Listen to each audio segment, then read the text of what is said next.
کھود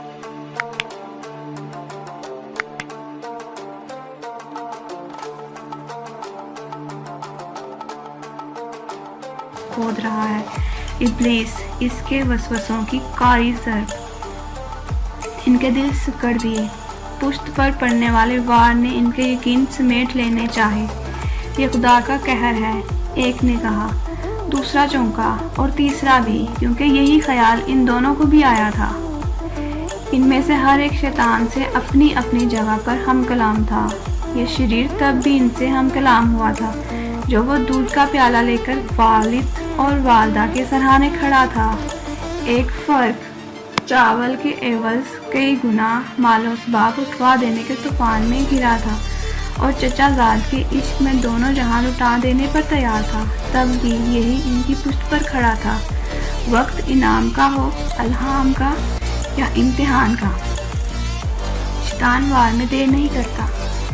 جیسے سب میسر ہو، اسے فرعون خالی ہاتھ کو، چور طاقتور کو ظالم، اعلیٰ کو مغرور اور ادنا کو ناشکرا بنا ڈالتا ہے۔ یہ شریر کبھی دیر نہیں کرتا۔ ہمارے پہاڑ گناہ، ہماری سمندر کوتاہیاں، ایک بڑبڑایا، ہماری رائی نیکیاں، دوسرے نے یاد دلانا چاہا۔ رائی نیکیوں پر، یہ چٹان تمہارے سروں پر آ گری ہے۔ ان نیکیوں کی مقبولیت کی یہی حیثیت ہے۔ تم اصحاب کہف نہیں ہو جو نیند سے بیداری پر نیا عہد پاؤ گے۔ غار میں جانے والا ہر انسان صحابی نہیں ہوتا۔ غار میں جانے والا ہر انسان صحابی اللہ کا ساتھی نہیں ہوتا، لیکن اپنی رائے نیکیوں کی مقبولیت کا میزان ان کی روحوں میں ترازو ہو گیا۔ ان کی چٹان کوتاہیاں ان کی نیکیوں کو بے حیثیت کرنے لگی۔ انہیں شیطان کے طنز برے لگے، انہیں ان وسوسوں سے تکلیف پہنچی، ان کی حکمت ضعیف ہوئی، ان کے تدبر کے چراغ گل ہونے لگے، ان کی آنکھیں نم ہوئی۔ انہیں زندگی کی کیا پرواہ رہی ہوگی جس عمر کی تھی کہ وہ خدا کی توجہ کے نہیں قہر کے مستحق ہیں۔ وہ خدا کو پکارنے کے حق سے دستبردار نہیں ہونا چاہتے تھے۔ رائی ہی صحیح، خدا کے رحم سے معتبر، اپنی نیکیوں کی مقبولیت چٹان سے بلند چاہتے تھے۔ گناہ پر تو یہ مطلوب، نیکی پر پکار مقبول۔ اگر ان کی رائی نیکیاں مقبول رہی ہوں تو خدا کا رحم یہ چٹان پاش کر دے گا۔ اگر مسافر کو یاد آیا رات کے بینا چراغ کے سیاہ کار ہونے سے پہلے، بہت پہلے، وہ حسین تھی اور اسے دنیا کی ہر شے سے زیادہ مطلوب تھی۔ اس عشق میں ہر پہلو سے اس کا دل اس پر فدا تھا۔ وہ جان عزیز تھی، وہ اس کے عین سامنے موجود تھی۔ چچا زاد نے اپنے رخ کا نقاب نہیں الٹا تھا، پھر بھی وہ احرام حسن پر چمکتی کرنیں دیکھ سکتا تھا۔ قحط کی بدحالی سے اس کے پاس لے آئی تھی۔ اس کی کھال قحط سالی سے خاک ہونے کو تھی، پھر بھی اس کا حسن آفریں تھا۔ اس کی پلکوں کی جنبش اس کے سر پر سوار کنا تھی۔ وہ جب چاہتی اس کی لگامیں کھینچ کر اس پر حکم چلاتی، اسے غلام بنا ڈالتی۔ وہ دن کی روشنی میں آئی تھی، وہ رات کے چراغ کی طرح اس کی طرف بڑھا تھا۔ اس کے شانوں پر ہاتھ رکھ کر اسے نشست پر بٹھانا چاہا کہ وہ جھجک کر پیچھے ہٹ گئی۔ مجھے ضرورت یہاں کھینچ لائی ہے۔ اس نے کتنی کمزوری اور بے بسی سے اپنا رخ پھیرا تھا۔ میری ہر چیز حاضر ہے۔ وہ جانتا تھا قحط نے کیا قہر ڈھایا ہے۔ ہر غیرت مند ضرورت مند بن چکا تھا۔ وہ صاحب حیثیت تھا، اس کی کئی ضرورتیں پوری کر سکتا تھا، لیکن چچا زاد کی نظریں اس پر آ کر ٹھہر گئیں۔ پھر بھی اس نے اپنا نقاب نہیں الٹا۔ وہ نشست گھاہ کے کواڑ کی آڑ میں اپنے مسافر کی طرح کھڑی رہی، جس کی منزل سفر کی ضرورت نگل لینے والی ہو۔ قحط نے ظلم ڈھایا۔ کیا وہ اس ظلم کی بات کر رہی تھی جس نے جسم سے جان کھینچ لی تھی اور روح سے ایمان؟ مجھے خبر ہے کہ کیا وہ اس قحط کی خبر رکھتا تھا جس نے اسے یہ قربت نصیب کی تھی اور اس پر عمل کی طاقت بھی؟ سکے اس کے حوالے کرتے ہوئے وہ اس کے ہاتھ کو اپنے ہاتھ میں لے کر آنکھوں سے لگانا چاہتا تھا۔ وہ بدک کر پیچھے ہٹی اور لرزتے ہوئے قوار سے ٹکرا گئی۔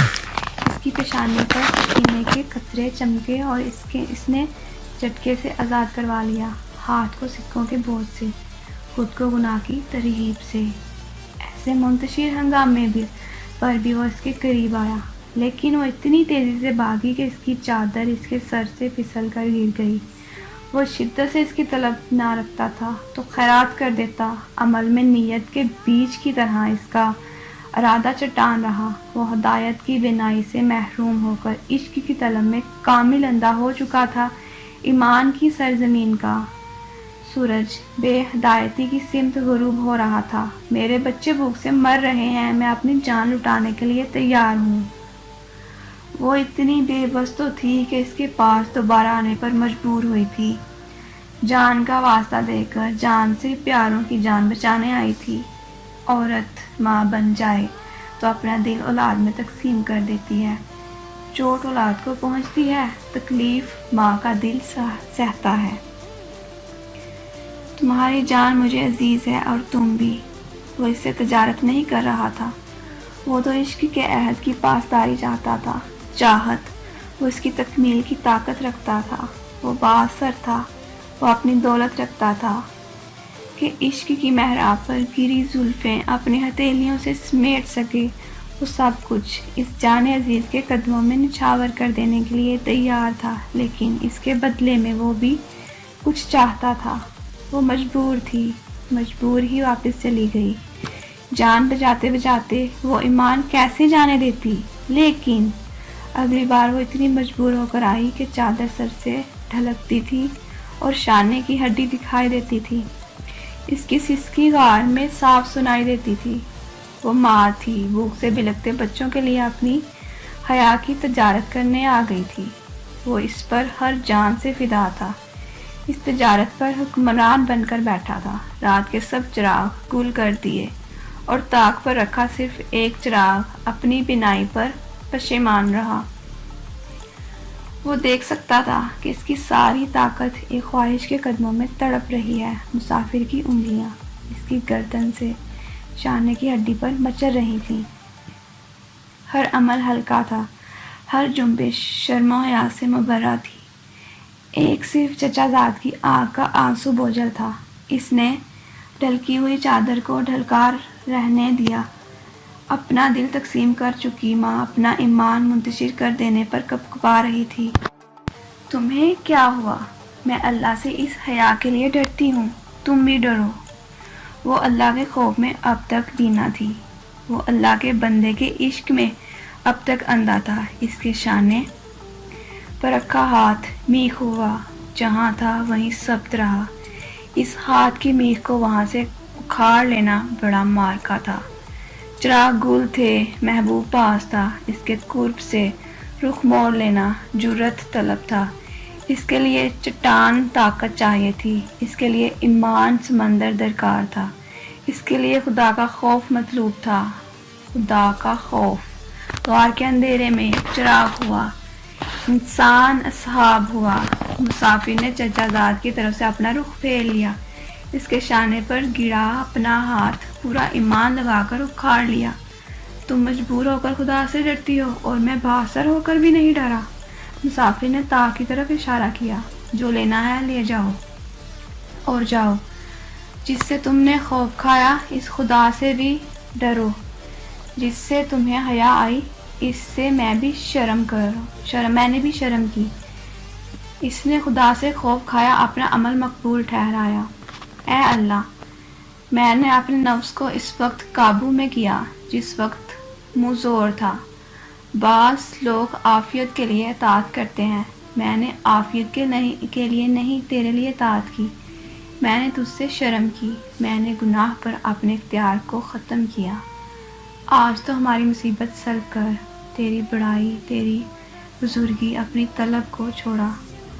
آج تو مجھے اکیلا نہ چھوڑ، اس لمحے میں نے تیرا خوف کھایا۔ اے میرے پروردگار، آج تو مجھ پر رحم کھا، اس پتھر کو گرا دے کہ نیکی رائی ہو یا پہاڑ ہو تیرے حضور مقبول ہو کر اتنی طاقت رکھتی ہے کہ ایسے پتھر پاش پاش کر دیتی ہے۔ میں نے تاریکی میں تجھے سامنے پایا اور اپنے قدم پیچھے ہٹا لیے۔ آج میں تیرے حضور آیا ہوں، اپنی رحمت کو میری طرف پیش قدمی کرنے دے، تیری عظمت کو میری اطاعت کی ضرورت نہیں، تو بے نیاز ہے، تیرے خوف سے میں نے خود کو روکا، آج تو اپنے رحم کو ہم تک آنے سے نہ روک۔ اس کے رب کے رحم نے جوش مارا، وہ اپنی جگہ سے کھسک گیا، تاریکی نے اپنا کلام بدل دیا، اب اس کے الفاظ روشن تھے اور اس کی تختی پر ایک تحریر نمایاں تھی، جس نے خدا کا خوف کھایا، خدا کے رحم کا جوش پایا۔ اور غار میں جانے والا ہر انسان صحابی نہیں ہوتا، لیکن جو اللہ سے شرم کرے، اس کا خوف رکھے، گناہ کی طاقت پر بھی گناہ سے بچے اور عافیت کے لیے نہیں اطاعت کے لیے بندگی کرے، وہ صحابی بن کر ضرور نکلتا ہے، کیونکہ زندگی کے غار میں اعمال کے چراغوں میں سب سے روشن چراغ خدا کا خوف ہے۔ غار کو آسمان کا کنارہ نصیب آ چکا تھا، اب وہ اسے دیکھ سکتے تھے، پتھر درز بن چکا تھا لیکن در بننے سے دور تھا، رات اپنا پہر بدل رہی تھی، دل اپنا میزان، روح اپنا مقام، ارادہ اپنی راہ اور شیطان اپنی چال۔ زندگی کی جھلک دکھا کر زندگی کھینچ لینا قہر کی سب سے بڑی نشانی ہے۔ دکھائی دینے والے آسمان کی طرف اشارہ کر کے ابلیس کہہ رہا تھا، دکھائی دینے والا آسمان، اس کا ایک کنارہ قہر ہو سکتا ہے، سارا آسمان رحم سے مبرہ کیسے ہو سکتا ہے؟ رحم کے طلبگار مسافروں میں سے ایک مسافر نے پتھر کی طاقت کو اس طاقت سے منتشر کرنا چاہا، جس طاقت سے اس نے رات کا سفر کاٹا تھا اور اس عبادت کو پایا تھا جو بوڑھے والدین کے صدقے سے نصیب ہوئی تھی۔ والدہ رات کی دعائیں پڑھے بغیر نہیں سوئی ہوں گی، وہ مسکرایا تھا، لیکن اسے رونا بھی آیا تھا کہ کیا آج والدہ سفر خیر کی دعا دیے بغیر سوئی ہوں گی؟ کیا کسی وجہ سے وہ اس سے ناراض رہی ہوں گی؟ دنیا میں دو ہی پھول ایسے ہیں جو کبھی نہیں مرجھاتے، ماں اور باپ، اور یہی وہ پھول ہیں جن کی خوشبوئیں ہمیشہ اولاد کی روحیں معطر رکھتی ہیں۔ میں نے والدین کی فرما برداری کرنے کی اپنی سی کوشش کی، جو مجھ پر بوجھ نہیں بنی بلکہ مجھے عزیز رہی۔ میرا جہاں میری والدہ اور میری حیات والدہ ہیں، جس مشقت سے انہوں نے میری پرورش کی، اس محبت سے میں ان کی خدمت نہیں کر سکا۔ میں وہ حق کبھی نہیں ادا کر سکتا جو اولاد ہو کر والدین کا کیا جا سکتا ہے۔ مجھے اپنے گناہ یاد آتے ہیں اور جو ان کے بوجھ سے میرا دل بوجھل ہو جاتا ہے تو والدہ کی صورت دکھائی دیتی ہے، جیسے اپنا رخ دکھا کر مجھے ڈھارس دیتی ہوں۔ آخرت کا حساب انصاف پر مبنی ہے، لیکن مجھے یہ گمان ہوتا ہے کہ والدہ مجھے لیے بغیر جنت میں نہیں جائیں گی، وہ اللہ سے ضد ضرور کریں گی۔ اتنا کہہ کر وہ خاموش ہو گیا اور اس رات وہ رزق کے حصول میں ایسا مشغول ہوا کہ گھر پہنچتے پہنچتے رات کے چراغ طاقوں پر جلتے ہوئے ملے۔ بچے بھوکے تھے، اس کے انتظار میں تھے، سوجا بھوکے بچوں کو سنبھالنے میں ہلکان تھی، پریشان تھی، وہ سخت پشیمان ہوا۔ اس رات ہر فرد بے قرار تھا، کچھ بھوک سے، کچھ انتظار کی تکلیف سے۔ وہ جلدی جلدی بکریوں کا دودھ دو کر پیالہ والدہ کے پاس لایا، لیکن وہ دونوں سو چکے تھے۔ اس کی آنکھیں نم ہوئیں، بیداری میں ان کی نظر کچھ جتا نہ دیں، وہ دونوں سو گئے۔ اس کے دل پر قطرہ قطرہ